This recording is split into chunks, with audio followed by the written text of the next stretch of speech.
একটা ছোট এক্সপেরিমেন্ট আজকে আপনারা করতে পারেন। এখানে আই গেস আমরা সবাই সালাম দিই, ঠিক না? আসসালামু আলাইকুম, আপনার উপর শান্তি বর্ষিত হোক। আজকে বাসায় যে আপনারা একটা ছোট্ট এক্সপেরিমেন্ট করতে পারেন। আমরা সচরাচর কিছু মানুষকে কিন্তু সালাম দিই না, যেমন আমাদের সিএনজি মামা, রিক্সাওয়ালা মামা, আমাদের টঙের মামা, বাসের কন্ডাক্টর, বাসের ড্রাইভার, উবার পাঠাওয়ের ড্রাইভার বা রাইডার, আমাদের বাসায় যে মহিলাটা কাজ করে বা আমাদের বাসার দারোয়ান, এই মানুষগুলো কিন্তু আমরা সচরাচর সালাম দিই না। আজকে বাসায় যে একটা ছোট কাজ করবো, আপনার দারোয়ান কিন্তু আপনাকে প্রতিদিন সালাম দেয়, প্রতিদিন সালাম দেয়, বেরোতে সালাম দেয়, সালাম স্যার, সালাম স্যার, সালাম স্যার। আমরা কিন্তু অনেক সময় তার সালামের উত্তর নেওয়ার প্রয়োজন বোধ করি, তাই না? আজকে ছোট্ট একটা কাজ করি, বাসায় যে আপনার দারোয়ান সালাম দেয়, আসসালামু আলাইকুম মামা, কেমন আছেন? এবং মজার ব্যাপার হলো আপনি অবাক হয়ে তাকিয়ে থাকবেন যে আপনার দারোয়ান অবাক হয়ে গেছে। তার কারণ হলো এই যে ছোট্ট একটা কাজ আপনি করলেন, এটা তার সাথে আগে কেউ করেনি, এবং এটার কারণে সে আপনার জন্য সবকিছু করতে পারে। আমার বাসায় যে কাজ করে যে মহিলা, তাকে আমি অলওয়েজ আন্টি বলি, কখনো বুয়া বলে ডাকি না। যে কারণে নতুন বুয়া আসলে ঝামেলা হয়ে যায়।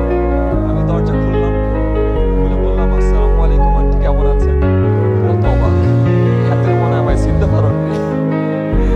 আমি যখন প্রতিদিন তাকে সালাম দিই, সে বুঝে যে আমি তার জন্যই তাকে সালাম দিচ্ছি। এবং বিভিন্ন নাটক সিনেমায় দেখে না যে তোমার জন্য হৃদয় দিয়ে দিব, এটা হয় না আসলে। উপরে যারা বসে আছে নাটকও হয় না। সো এই মানুষগুলো তোমার জন্য সব দিয়ে দিতে পারে। এবং এটা আমি কিভাবে শিখেছি জানো? একবার আমি ঢাকা ইউনিভার্সিটিতে ইভেন্টে ছিলাম, আসরের নামাজের সময় হয়ে যায়, সামনে দৌড় দিয়ে যায় এমবিএস এর মসজিদ ঢাকা ইউনিভার্সিটি, নামাজ পড়ে আবার দৌড় দিয়ে বের হয়েছে।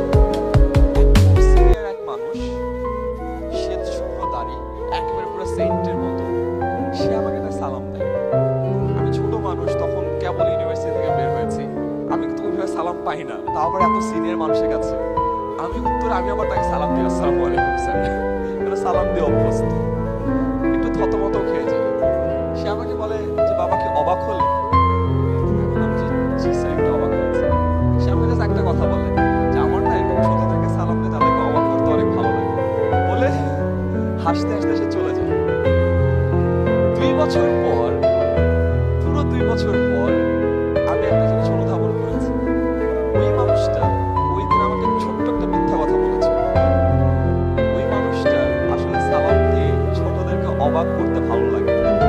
ওই মানুষটা আমাকে ওই দিন একটা জিনিস শিখিয়েছিল, সালাম ছোট হও বড় হও সবাইকেই দেয়া যায় এবং সম্মান সবারই প্রাপ্য।